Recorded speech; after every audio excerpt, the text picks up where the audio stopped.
जय हिंद साथियों। स्वागत है आप सभी का एक बार फिर से एक नए वीडियो में, जो कि दोस्तों हम लेकर के आए हैं विटामिन पर।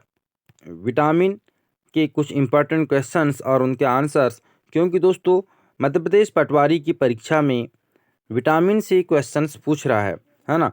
विटामिन से क्वेश्चन पूछ रहा है और मध्य प्रदेश पटवारी की परीक्षा में जितने भी टॉपिक से क्वेश्चन पूछता है वे सभी टॉपिक आपको हमारे चैनल पर देखने के लिए मिल जाएंगे। तो दोस्तों हमारा फर्स्ट क्वेश्चन है, विटामिन की खोज किस वैज्ञानिक ने की थी? विटामिन की खोज किस वैज्ञानिक ने की थी? तो साथियों इसका आंसर हो जाएगा सी फंक। सी फंक ने जो है विटामिन की खोज की थी, है ना। विटामिन की खोज किसने की थी? तो सी फंक ने की थी। नेक्स्ट क्वेश्चन है साथियों, विटामिन शब्द किस वैज्ञानिक ने दिया था? विटामिन शब्द किस वैज्ञानिक ने दिया था?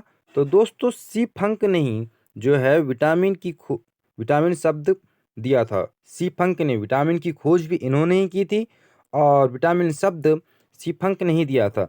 ठीक है। नेक्स्ट क्वेश्चन है, विटामिन से कितनी ऊर्जा मिलती है? विटामिन से कितनी ऊर्जा मिलती है? तो दोस्तों विटामिन से ऊर्जा मिलती है शून्य। विटामिन से ऊर्जा नहीं मिलती है। विटामिन आपको पोषक के लिए बहुत ज़्यादा ज़रूरी है। विटामिन से एनर्जी नहीं मिलती है। ठीक है, याद रखना। अगला प्रश्न है, विटामिन किस भाषा का शब्द है? विटामिन जो है किस भाषा का शब्द है? तो साथियों इसका आंसर हो जाएगा लेटिन। विटामिन लेटिन भाषा का शब्द है ना। अगला प्रश्न है, विटामिन के अध्ययन को क्या कहा जाता है? विटामिन के अध्ययन को क्या कहा जाता है? तो नाम से स्पष्ट दिख रहा है दोस्तों, विटामिनोलॉजी। विटामिनोलॉजी कहा जाता है विटामिन के अध्ययन को। ठीक है, यदि आप विटामिन का वीडियो देख रहे हैं तो यह आपका विटामिनोलॉजी चैप्टर हो सकता है। ठीक है। नेक्स्ट क्वेश्चन है, विटामिन को किन दो प्रकार में वर्गीकृत किया गया है? किन दो प्रकार में? विटामिन पानी में घुलनशील होते हैं और वसा में घुलनशील होते हैं। तो दोस्तों हमारा आंसर हो जाएगा उपयुक्त दोनों। विटामिन जो है पानी में भी घुलनशील होते हैं और विटामिन वसा में भी घुलनशील होते हैं। ठीक है, तो उपयुक्त दोनों हमारा आंसर हो जाएगा। अगला प्रश्न है, कौन विटामिन जल में घुलनशील होते हैं? किस प्रकार का कौन सा विटामिन जो है जल में घुलनशील होता है? विटामिन बी और विटामिन सी। तो दोस्तों जल में घुलनशील होने वाला विटामिन, इसका भी आंसर हो जाएगा दोस्तों उपयुक्त दोनों। विटामिन बी और विटामिन सी दोनों जल में घुलनशील होते हैं। ठीक है, इस प्रकार पढ़ते हैं अगला क्वेश्चन कि कौन सा विटामिन वसा में घुलनशील होता है? जल में और वसा में विटामिन घुलनशील होते हैं, लेकिन कौन कौन से विटामिन हैं जो कि वसा में घुलनशील होते हैं? विटामिन के, vitamin E, vitamin D, vitamin A.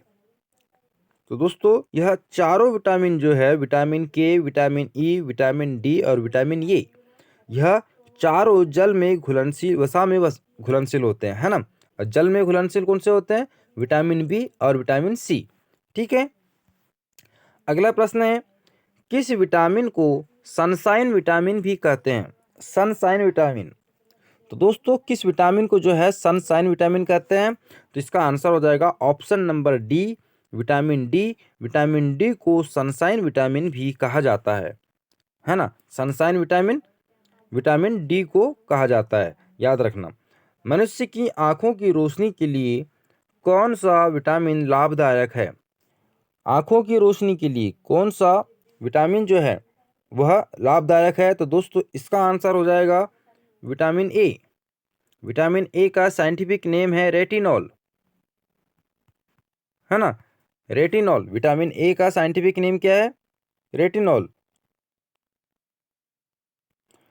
और मनुष्य की आंखों की रोशनी के लिए जो लाभदायक है वह भी विटामिन ए है। चलिए अगले क्वेश्चन में पढ़ लेते हैं कि विटामिन ए का रासायनिक नाम क्या है। तो आपको पहले ही बता दिया है, रेटिनॉल। विटामिन ए का रासायनिक नाम जो है रेटिनॉल है। दोस्तों किस विटामिन को एंटी कैंसर विटामिन भी कहते हैं? Anti cancer vitamin. तो एंटी कैंसर विटामिन दोस्तों विटामिन ए को ही कहा जाता है, याद रखना। एंटी कैंसर विटामिन विटामिन ए को कहा जाता है। अगला प्रश्न है, किस विटामिन को एंटी इन्फेक्शन विटामिन भी कहते हैं? Anti infection, anti infection vitamin. तो दोस्तों anti infection vitamin vitamin A ही होता है। विटामिन ए बहुत ज़्यादा महत्वपूर्ण है। यदि आप इसका एक टॉपिक पढ़ ले तो आपके विटामिन ए से सारे क्वेश्चन जो है क्लियर हो जाएंगे। किस विटामिन को एंटी इन्फेक्शन विटामिन भी कहते हैं? तो विटामिन ए को एंटी इन्फेक्शन विटामिन भी कहते हैं ना। विटामिन ए प्रचुर मात्रा में किस में पाया जाता है? गाजर, हरी सब्जी, मूली और उपयुक्त सभी। विटामिन ई प्रचुर मात्रा में किस में पाया जाता है? तो उपयुक्त सभी में। गाजर, हरी सब्जी और मूली, इन तीनों में दोस्तों विटामिन ए प्रचुर मात्रा में पाया जाता है। अगला प्रश्न है, किस विटामिन को रोग प्रतिरोधक विटामिन भी कहते हैं? रोग प्रतिरोधक विटामिन, तो दोस्तों विटामिन ए को ही रोग प्रतिरोधक विटामिन भी कहा जाता है। ठीक है, याद रखना, विटामिन ए को रोग प्रतिरोधक विटामिन कहा जाता है। हाँ, अगला प्रश्न है, किस विटामिन की कमी से ये रतौंधी बीमारी होती है? रतौंधी, तो किस विटामिन की कमी से? विटामिन ए की कमी से रतौंधी बीमारी होती है ना। याद रखना, विटामिन ए की कमी से रतौंधी बीमारी होती है। विटामिन ए की कमी से होने वाली बीमारी रतौंधी को और किस नाम से जाना जाता है? रतौंधी को किस और नाम से जाना जाता है? तो दोस्तों इसका आंसर हो जाएगा निक्टोलोपियो। विटामिन ए की कमी से होने वाली रतौंधी को किस और नाम से जाना जाता है? तो निक्टोलोपियो।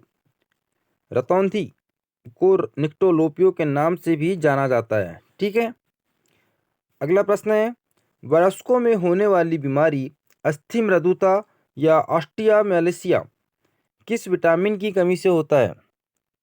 अस्थि मृदुता, तो अस्थि मृदुता जो है साथियों विटामिन डी की कमी से होता है ना। याद रखना, विटामिन डी की कमी से अस्थि मृदुता होता है या ऑस्टियोमेलेसिया भी इसे कहते हैं। नेक्स्ट है, किस विटामिन में कोबाल्ट पाया जाता है? कोबाल्ट किस विटामिन में पाया जाता है? तो दोस्तों विटामिन B12 में। इसका आंसर ऑप्शन बी हो जाएगा, विटामिन B12 में जो है कोबाल्ट पाया जाता है। ठीक है, नेक्स्ट क्वेश्चन है, विटामिन B1 का रासायनिक नाम क्या है? विटामिन B1 का रासायनिक नाम, तो विटामिन B1 का रासायनिक नाम है दोस्तों थायमिन। थायमिन जो है विटामिन B1 का रासायनिक नाम है। दोस्तों यह थे आपके विटामिन से जुड़े कुछ महत्वपूर्ण क्वेश्चंस। इसके और पार्ट्स अपने वीडियो में लेकर के आएंगे दोस्तों। उन सभी पार्ट्स को देखने के लिए चैनल को सब्सक्राइब कर लीजिए, बेल नोटिफिकेशन को ऑन करके, है ना। चैनल को सब्सक्राइब करके बेल आइकन को प्रेस करके बेल नोटिफिकेशन ऑन कर लीजिए, जिससे कि आपको सारी वीडियोस की नोटिफिकेशन मिलती रहे। और मिलते हैं अपने अगले वीडियो में। जय हिंद।